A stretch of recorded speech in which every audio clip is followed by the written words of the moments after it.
ಜಾಗ ಕೊಡೋದು ರಾಜ್ಯ ಸರ್ಕಾರ, ಕಂದಾಯ ಇಲಾಖೆ ಇರೋದು ರಾಜ್ಯ ಸರ್ಕಾರದ ಕೈಯಲ್ಲಿ. ಅವ್ರು ಯಾವ ಜಾಗ ಕೊಡ್ತಾರೋ, ಅವ್ರು ಯಾವ ಜಾಗ ಗುರುತಿಸ್ತಾರೋ ಅಲ್ಲೇ ಅಭಿವೃದ್ಧಿ ಕೆಲಸಗಳು ನಡೆಯೋದು. ಸೊ ಇದಕ್ಕಾಗಿ ನಿಮ್ಮ ಅಂಜಿಗೆ ಕೊಟ್ಟಿರೋದು ಅಂದರೆ ಕಂದಾಯ ಇಲಾಖೆ ಕೊಟ್ಟಿರೋದು. ಅವ್ರು ಸರಿಯಾದ ರೀತಿಯಲ್ಲಿ ಪರಿಶೀಲನೆ ಮಾಡದೇ ಕೊಟ್ಟರೆ ಇದೇ ಸಮಸ್ಯೆಗಳು ಬರೋದು. ಇದು ನಮ್ಮ ಒಂದು ಕೆಲವು ಕೆಲಸಗಳು ಇದೇ ರೀತಿ ಆಗಿರೋದು.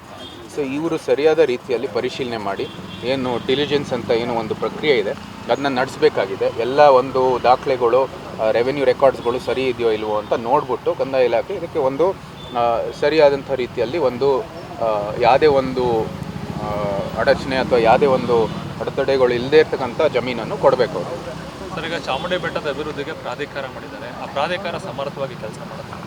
ನೋಡಿ, ಪ್ರಾಧಿಕಾರ ಆಗಲೇ ಅದು ಕಾನೂನಾತ್ಮಕವಾಗಿ ಇಲ್ಲ ಅಂತ ನಮ್ಮ ವೈಯಕ್ತಿಕವಾಗಿ ಅರಮನೆಯಿಂದ ಒಂದು ಕೇಸ್ ನಡೀತಾ ಇದೆ.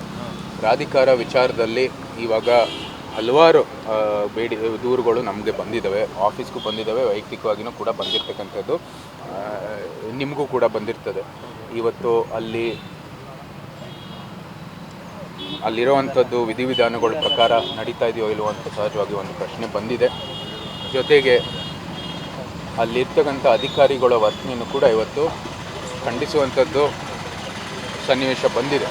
ಯಾಕಂದರೆ ಸ್ಥಳೀಯರಿಗೆ ಯಾರಿಗೆ ಕೂಡಲೇ ಮಾತಾಡಿದ್ರು ಕೂಡ ಅವರೆಲ್ಲರೂ ಹೇಳೋದು ಒಂದೇ, ಅಲ್ಲಿರ್ತಕ್ಕಂಥ ಅಧಿಕಾರಿಗಳು ಅವರ ವರ್ತನೆ ಸರಿ ಇಲ್ಲ, ಯಾರಿಗೂ ಕೂಡ ಸರಿಯಾದ ರೀತಿಯಲ್ಲಿ ಒಂದು ಸ್ಪಂದಿಸ್ತಾ ಇಲ್ಲ, ಪ್ರತಿಕ್ರಿಯೆ ಕೊಡ್ತಾ ಇಲ್ಲ. ಮತ್ತು ಅವ್ರಿಗೆ ಸ್ಥಳೀಯ ಒಂದು ಗ್ರಾಮ ಪಂಚಾಯತಿ ಇರ್ಬೋದು, ಅಲ್ಲಿರ್ತಕ್ಕಂಥ ಗ್ರಾಮಸ್ಥರು ಇರ್ಬೋದು, ಅವರ ಅಭಿಪ್ರಾಯ ಇರ್ಬೋದು, ಅವರ ಒಂದು ಸಲಹೆ ಇರ್ಬೋದು, ಅವರ ಒಂದು ಆಲೋಚನೆ ಇರ್ಬೋದು, ಅದಕ್ಕೆ ತಕ್ಕ ಅವರು ಕೆಲಸವನ್ನು ಮಾಡ್ತಾ ಇಲ್ಲ ಅಂತ ಭಾಳ ಸ್ಪಷ್ಟವಾಗಿ ಇವತ್ತು ನಮಗೆ ಹಲವಾರು ದೂರುಗಳು ಸಿಕ್ಕಿದೆ.